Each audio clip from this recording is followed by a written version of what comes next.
Thanks for the opportunity to present today. I'll be presenting an update on antibiotic prophylaxis, DIPS, and irrigants in IPP surgery.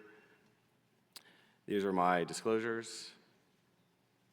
So just a quick introduction before we jump into it. IPP infection risk is multifactorial. There are both patient risks and surgical risks. And what we're here today to do is just to see how can we optimize patients from an antibiotic standpoint.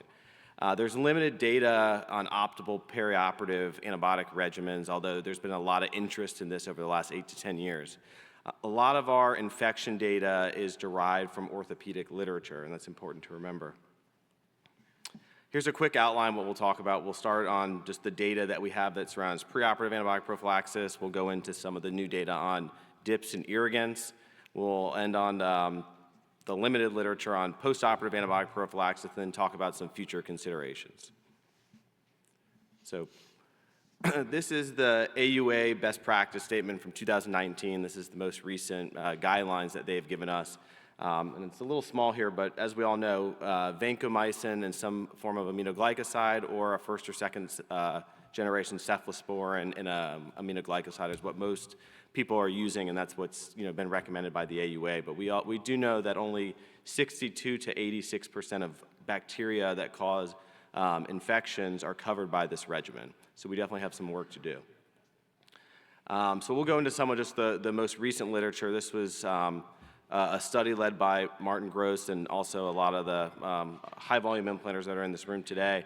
And this looked at 227 penile prosthesis infections at a number of different institutions and found that the AUA and EAU antibiotic guidelines did not cover 14 to 38% of microorganisms. Candida species, 11%, anaerobic bacteria, 10%, and then MRSA, 9.2%. And they did find that vancomycin, zosyn, and fluconazole regimen would have covered 100% of those organisms. So since these antibiotic-coated devices have come out, it seems like more virulent bacteria are starting to cause these infections. Next was a study done that was published in Journal of Urology, also done by a lot of the implanters in here today, that looked at the AUA prophylaxis versus non-standard prophylaxis. You can see at the bottom here, a lot of these were quinolone plus vancomycin, gentamicin, or a variety of other regimens, but it found that the AUA prophylaxis had a significantly higher infection rate. It also showed a trend that adding a antifungal like fluconazole improved patient outcomes, and we'll get to that next on this next slide. And then lastly, another study done by the same collaborators looked at a similar study, not necessarily just in the diabetic population, but found that vancomycin and gentamicin alone actually increased the risk of implant infection compared to non-standard regimens. Most of these regimens were vancomycin, gentamicin, and some other antibiotic. They found that there was a 92% decrease in infection if you added an antifungal, and this is why a lot of us are starting to add antifungals, not only to our immunocompromised patients or risk factor patients, but a lot are starting to add it to every case. Another thing that just kind of came of the study, it showed that weight-based gentamicin versus 80 milligrams of gentamicin didn't show any significant difference in what dosage you actually used. And they suggested tailoring the antimicrobial prophylaxis to local infection trends may be the most effective way of managing patients preoperatively. So next, we'll dive into some of the recent data on DIPS and irrigations. When we talk about this, when we talk about hydrophilic coated implants, we'll be referring to the Coloplast implant that has the HydroAdvantage hydrophilic coating, which absorbs an aqueous solution of the physician's choice. Inhibisome is what's proprietary to AMS or Boston Scientific, and that's an antibiotic impregnation with rifampin and minocycline. So the first study looked at only Coloplast implants and just looked at all the different DIPs that some high-volume implanters were using and compared infection rates between what DIPs were used. This showed that vancomycin and gentamicin had significantly lower rates of infection compared to any other DIPs. The highest was actually Bactrim and gentamicin combination. It had a trend towards predictor of infection for if you use rifampin, although it wasn't really powered to show that this wasn't a main outcome. And lastly, inclusion of an antifungal did not affect infection rates in this study.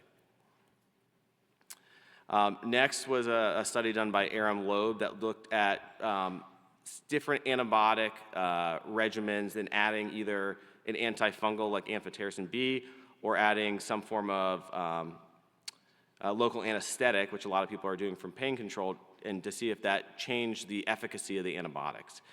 They tested against a lot of the bacteria that we see common in IPP infections, E. coli, Pseudomonas, Staph, Strep, and Candida, and they found that antifungals and local anesthetics did not decrease the efficacy. And they found that the hydrophilic coating lasts primarily for 24 to 48 hours, the antibiotic elution, at least in their study.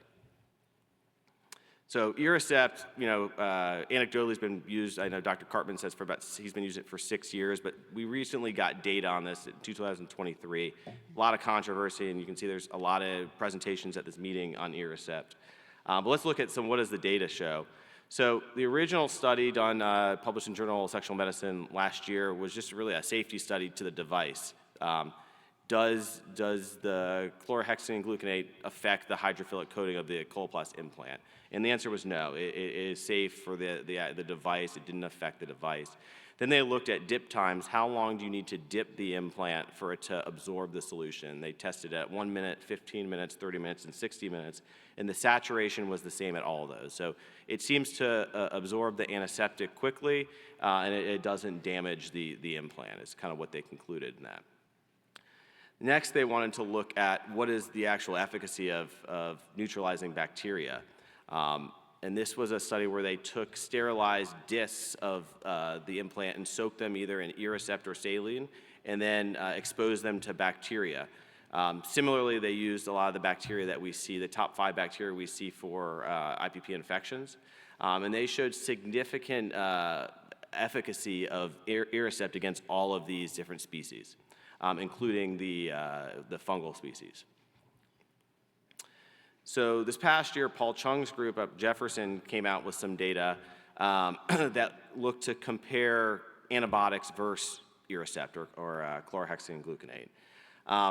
In this study, and it was a little different methodology, but similar way they did it, taking the discs and then exposing it to bacteria. Both chlorhexidine gluconate and the vancomycin, gentamicin had pretty significant neutralization of the bacteria, although they did conclude that vancomycin and gentamicin was better and had a greater rate of improvement. One interesting thing that also came from this study that showed that if the irrigation, if you're going to irrigate with Iricept, let's say you have an antibiotic-coated device, that Iricept takes all the antibiotics right off your device, as does normal saline. So if you're going to use Iricept, you should dip in Iricept also. Don't just irrigate with it, or you're essentially putting in a device that has no antibiotic or antiseptic coating. And then lastly, they wanted to see what happens to the Boston or AMS device that has the antibiotic impregnation. And they didn't see those same results. They showed that it was safe. It didn't affect the antimicrobial properties, although it did not outperform normal saline from an infectious standpoint. It did not affect the antimicrobial properties. And they saw those antimicrobial properties lasting about 7 days in their study. And I would advocate, if you haven't watched yet, there's a recent debate between Paul Chung and Ed Cartman on the Video Prosthetic Journal that was really good, that kind of went back and forth, that was just put out like the last 2-3 days. And it was pretty insightful, so would encourage you all to listen to that. Lastly, let's talk about postoperative prophylaxis. And there's very limited data. There was a survey study done, I think, about 10 years ago that showed about 89% of prosthetic urologists are using postoperative antibiotics for their patients.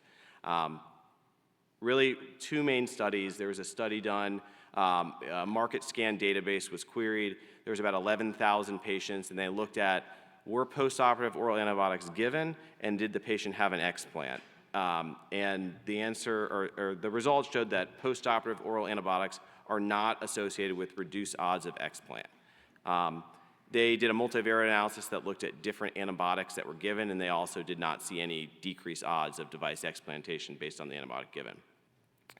And then lastly, there was a study done in 2020 by the group at Vanderbilt that put patients in 3 different categories. Category 1 was patients without risk factors who did not receive postoperative antibiotics after IPP. Number 2 was patients with risk factors who did not receive postoperative antibiotics after IPP. And lastly were patients who had risk factors that did receive postoperative antibiotics. And they found no difference between the 3 groups in rate of infection.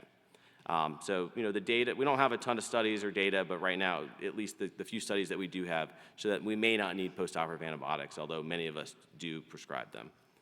So what's next for antibiotics and DIPs and irrigations? So you can see this is just from one session tomorrow. There's at least 4. There's probably about 10 to 20 different abstracts here looking at this topic. So I think next year this presentation may look a lot different, and there's a lot still to be learned.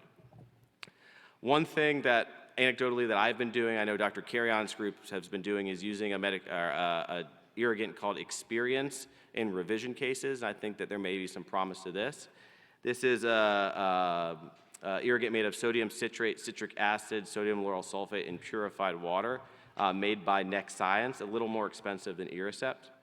But the data on it, it's used a lot in the orthopedic literature, and it has pretty good data that it neutralizes biofilm. So this is something that we're using, at least at our institution. I know Dr. Carrion's team is using it a lot for revision cases.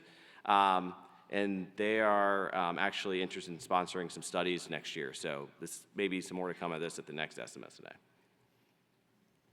So in conclusion, vancomycin, gentamicin, fluconazole, or vancomycin, zosyn, fluconazole may be the best preoperative antibiotic regimen based on the data we have right now. I think the jury's still out on Irricept, and I know there's a lot of presentations tomorrow, and I won't steal their thunder, but that will give a little more data on Irricept and its use. One important thing, if you're going to dip an implant with antibiotics, don't use Irricept to irrigate after, because it's going to take all that antibiotics right off your implant. I think we need to continue to investigate to find the most efficacious, and also one thing we didn't talk about, these also need to be cost-effective options for dip and irrigation. And lastly, there's limited data on the need for postoperative antibiotic use. It really may not be needed, although most of us still do it. That's all I have. Thanks.